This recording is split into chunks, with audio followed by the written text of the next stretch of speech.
네, 사과 한 개와 고구마 두 개가 있습니다. 자, 여러분 이게 뭔지 아실까요? 자, 이른바 아이유 아침 다이어트 식단이라고 불렸던 식단을 얘기합니다. 자, 아이유가 아침에 사과 한 개, 점심에는 고구마 두 개 먹었다는 식단입니다. 자, 워낙 이 방송용 카메라가요, 생각보다 굉장히 부하게 나옵니다.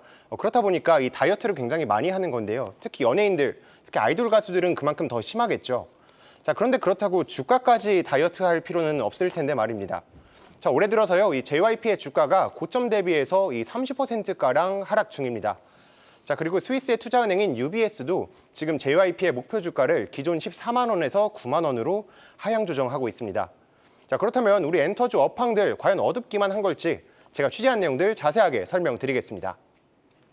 네, 요즘 뭐 빌보드 순위권에 오르는 우리 아이돌 기업들 굉장히 많아지고 있다고 하고, 아이돌 기업들이라고 했네요. 아이돌 그룹들. 네. 앨범 판매량 수치도 지금 괜찮게 나오는 것 같은데, 그에 비해서 지금 엔터주에 대한 어떤 투자자들의 판단은 조금 많이 낮아져 있다, 이렇게 평가가 되는 것 같아요. 네, 작년 말에 이제 방시혁 의장이 그런 얘기를 한 적이 있어요.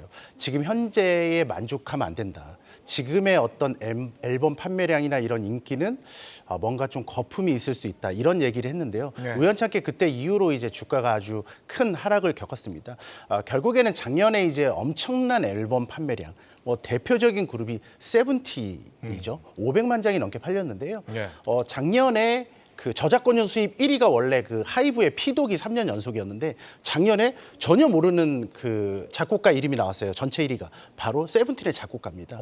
그 정도로 거품이라기보단 너무나 많은 앨범 판매량이 있었기 때문인데, 그 이면에는 그룹이 우리나라가 되게 많잖아요, 사람이. 네. 근데 이 많은 게 사람이 한 명이 세븐틴의 앨범을 살 때 한 개만 사지 않습니다.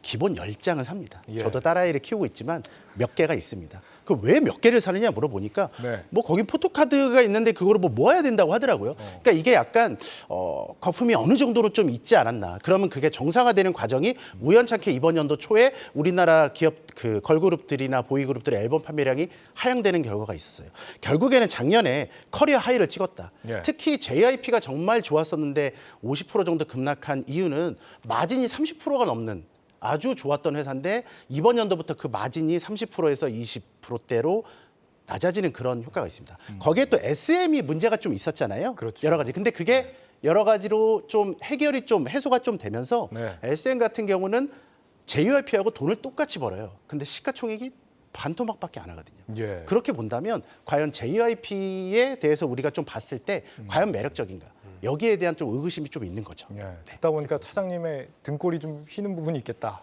뭐 이런 생각도 드는데, 네네.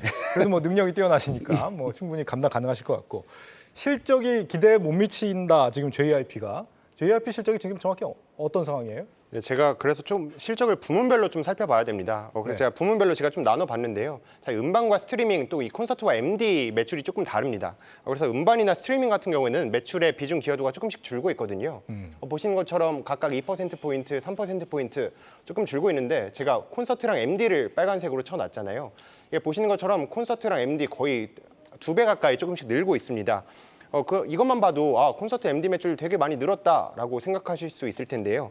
근데 이게요, 전부가 아닙니다. 지금 뭐 트와이스, 뭐 스트레이키즈, 니쥬 이런 그룹들이 지금 일본 투어를 했었거든요. 네. 근데 이 투어 매출이 반영이 아직 안 된 성적표입니다, 저게.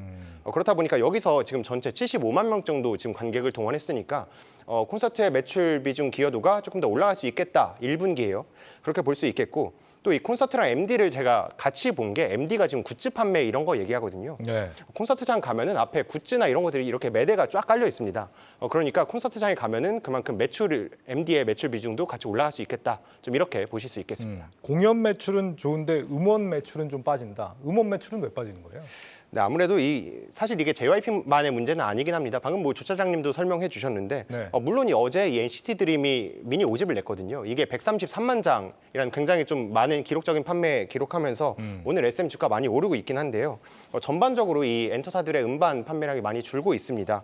관련해서 저도 모 연예기획사 임원한테 좀 물어봤습니다. 도대체 왜 그런 거냐라고 얘기를 하니까 크게 3가지 이유를 설명을 해주더라고요. 네. 첫 번째가 뭐 많이들 아시겠지만 이 중국 팬들의 이 공동 구매가 많이 줄고 있다라고 이해를 할 수 있겠고요. 또 두 번째는 이게 이른바 땡겨쓰기라는 게 있습니다.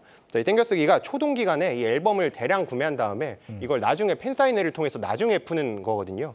그렇다 보니까 이 부분 이게 많이 자제하고 있다 이렇게 볼 수 있겠고 또 콘서트장에 직접 찾아오는 팬들이 늘어나면서 굿즈도 많이 사고 근데 이 구매력 자체는 아무래도 한계가 있으니까 조금 음원 구매가 조금 줄어들고 있다라고 이해하시면 되겠습니다. 사실 좀 오늘 어제 사이에 좀 뭐 신인들 컴백 데뷔 뭐 이런 거 굉장히 많이 좀 몰려 있는 것 같던데 지금 뭐 이제는 4세대 아니고 5세대 아이돌이라고 그런다면서요?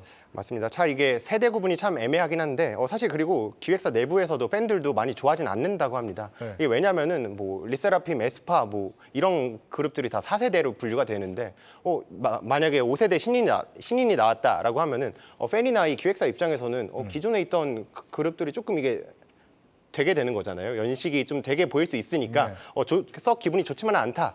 라고 이해를 할 수 있겠습니다. 물론 아닙니다. 저도 리세라핌 너무 좋아하고 그런데 아무튼 제가 신인들 일정 한번 좀 짚어드릴게요. 그럼 하이브는 이 투어스, 아일리시 데뷔를 했고요. 또 JYP는 V차, 뭐 라우드 이런 그룹들이 있고 SM, NCT, 뭐 신인 걸그룹 데뷔 앞두고 있고 YG, 베이비몬스터 오늘 4월 1일에 데뷔 앞두고 있습니다. 네. 또 이건 좀 다른 얘기긴 한데 하이브에서 뭐 남의 군 생활 빠르다고 하는데 이 BTS 진이 이제 오는 6월 12일에 전역을 하고요. 쭉 전역을 하니까 이 부분도 엔터주 투자자분들은 조금 챙겨보셔야겠습니다. 그 이달 들어서 뭐 신인 데뷔 컴백이 좀 몰려들고 있다. 그렇다면은 지금 시점에서 이 4사 중에 네네. 어디를 좀 주목해서 보는 게 가장 좋다고 보십니까? 결국에는 이제 그 어떤 단일 IP에 대한 리스크는 우리가 피하는 게 맞는 것 같고요. 그래서 YG 엔터테인먼트 같은 경우는 베이비몬스터에 대한 뷰를 과연 어떻게 봐야 되나는 아무도 모르는 거예요. 네. 그렇기 때문에 조금 차지한다면 결국엔 3사가 남잖아요. 앞서 말씀드렸듯이 JYP 같은 경우는 SM과 이익 규모가 비슷한데도 불구하고 시총이 훨씬 더 높은 상황이죠. 그렇기 때문에 JYP보다는 SM이 현재 시점에서는 더 매력적이라고 보이고요. 네. 그리고 현재 이 시장을 이끌었던 정말 이 시장을 열었던 회사가 바로 하이브라고 볼 수 있고요. 네. 바로 BTS의 이 글로벌한 인기가 결국엔 우리 이 아이돌들의 이 문화를 이끌었다고 생각합니다. 결국엔 우리가 주식시장에서 보는 건 앞으로의 모멘텀이에요. 지금 돈 잘 버는 거 그렇게 중요하지만 또 그렇게 중요하지 않습니다. 네. 결국엔 BTS는 이제 군 공백기를 해소하고 결국엔 앞으로 나오게 될 거잖아요. 그러면 이 4사 중에 모멘텀이 가장 높은 신인 그룹이야? 아니죠. 결국엔 BTS에 다시 나오게 된다면 아주 큰 모멘텀을 갖고 있기 때문에 4개 중에 단기적으로 산다면 SM이 조금 더 매력적일 것 같고요. 결국에는 내가 좀 물량을 가져가고 싶다 하면 하이브가 아주 적절한 대안이다라고 생각합니다. 네. 근데 엔터주는 보통 뭘 보면서 투자를 해야 됩니까? 뭐 신인 뭐 데뷔했다고 투자를 해야 되는 건지 아니면 뭐 앨범 판매량을 봐야 되는 건지. 그러니까 결국에는 우리나라가 좀 해외 아티스트들과 다르게 조금 다릅니다. 예를 들면 전 세계에서 가장 유명한 아티스트가 테일러 스위프트잖아요. 네. 그 경제 효과가 뭐 미국에서 1조 몇 조 이런 얘기를 하는데요. 우리나라는 앞서 그 지표에서 보셨듯이 여러 가지 지표 중에 MD 판매가 압도적으로 많아요. MD 판매요. 네, 굿즈거든요. 근데 되게 비쌉니다. 공연을 예약하기도 어렵지만 네. 그 이상한 봉화가 되게 비싸요. 그러니까 그런 구조가 과연 맞는 구조냐. 뭔가 차장님 좀 맺힌 게 많은 것 같은데. 네, 그런 것들을 네. 감안한다면 결국에는 질 높은 공연이 우리나라 기업들의 어떤 앞으로를 보여줄 수 있지 않을까 생각하고 있습니다. 알겠습니다. 정 기자 그래서 오늘 주제 첫 번째 주제 결론이 뭡니까? 네, 오늘 발제 한마디로 정리해보면 봄바람 부는 엔터주, 바닥 짚고 점프 기대감으로 정리를 해보겠습니다. 알겠습니다. 계속해서 다양한 경제 이슈를 알고 싶다면 구독과 좋아요, 알림 설정 부탁드립니다. AI 캐스터 권미정이었습니다.